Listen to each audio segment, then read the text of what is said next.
สบายดีพ่อแม่พี่น้องเบิดสู่ขู่สู่คนพี่น้อยหลังจากที่หน่อยบ่าวลาวได้ห่างหายไปหลายมื้อหลายวันพี่น้อยก็เนื่องจากว่าติดภารกิจพี่น้อยดำไห้ดำหน้าและตามส้มไปคุมเขียวดำไห้ดำหน้าแต่เช้าจนค่ำพี่น้อยแต่ดึกดื่นยามดึกยามเช้าพี่น้อยแล้วก็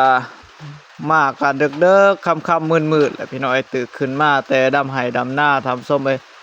มื้อนี้ก็ได้มาอัปเดตพี่น้อยเป็นมื้อที่6พี่น้อย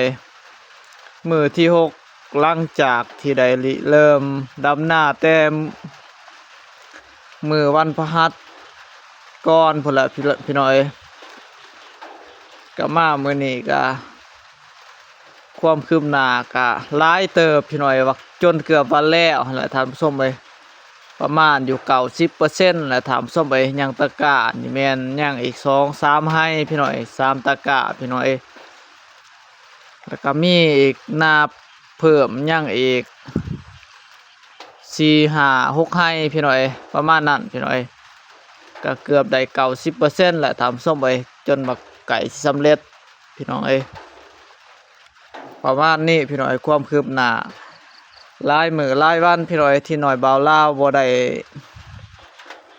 อัปเดตคลิปต่างๆลงให้พี่ให้น้องได้มาติดตามรับชมพี่น้อยก็คือที่เห็นนํกันพี่น้อย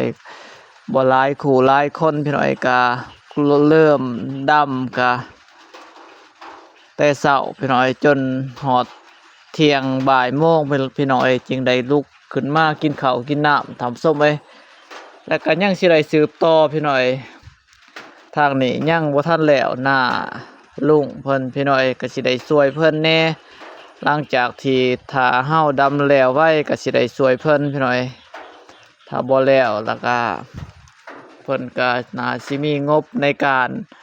จ้างกรรมกรต่างๆแหละพี่น้อยส่วนทางเฮาก็ถือว่าขอแรงงานพี่แรงงานน้องได้มาช่วยแล้วก็เขามาส่งแรงคืนแน่พี่น้อยก็จ้างแน่จำนวนหนึ่งท่านผู้ชมเอ้ยก็ได้มาประมาณนี้ก็ถือว่าไวพอสมควรท่านผู้ชมเอ้ยเนื่องจากว่าหน้าเฮาก็บ่หลวงบ่หลายหั่นแหละท่านผู้ชมเอ้ยก็ได้มาซ้ำนี้พี่น้อยนี่แหละ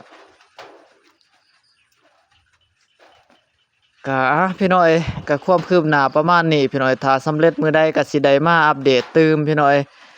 สำเร็จเสร็จสิ้นมื้อใดก็สิมาอัปเดตให้พี่ให้น้องได้มาติดตามรับชมตื่มพี่น้อย